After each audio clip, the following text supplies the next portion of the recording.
Hey there, this is Dora. Recently, somebody asked me, how did you go from a scientist to a published author? I thought about this question because the truth is that I never imagined that I would be a published author. I do have a science and engineering background, and my native language is not even English. I am originally from Hungary.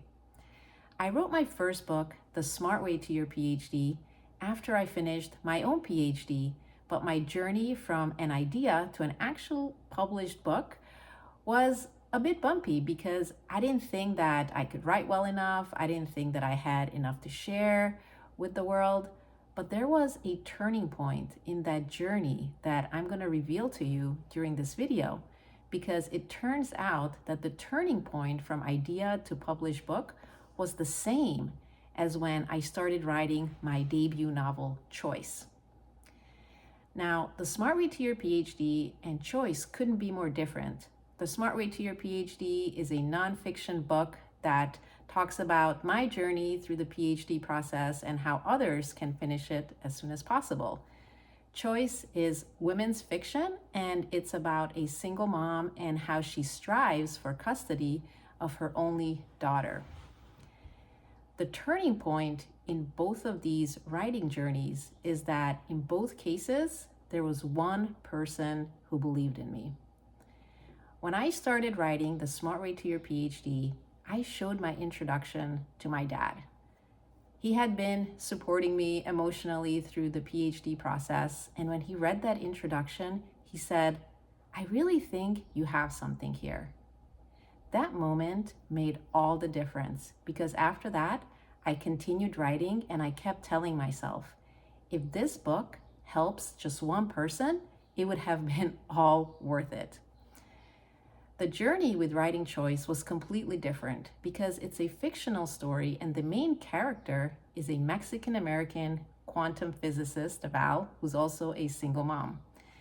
I lived in Mexico when I was a small child, but I felt like a fraud writing about Mexican culture because I haven't been there in so long. At the same time that I started writing this book, I began taking Spanish classes with somebody who lives in Mexico. I showed her a draft of Choice. Of course, I was really embarrassed at first, but I worked up the courage to share it with her. And when she read it, she said, "I really like this. I think you really captured the essence of some of our dishes and our culture, and I'd be happy to help you to turn this into a book." That was the turning point. Somebody believed in me. And because one person believed in me for each of these books, my ideas turned into published books. Now, whether you're working on a book or a project, it only takes one person to believe in you, and that person can be you if there's no one else, in order to turn that idea into a finished project. When it comes to leadership, you can be that one person who believes in someone else. That other person can be your child. Maybe they're applying to college, maybe they are going for a job. I know that I had to be that one person when my older daughter applied to colleges. She didn't think she could get into some, but I held the space for her and she was accepted. I was that one person. You can be that one person for your family members, for your team, for your friends. That's actually how you can lead, just by believing in the other person that they have what it takes to finish that project. I hope you enjoyed this video, and if you like this, please click the like button.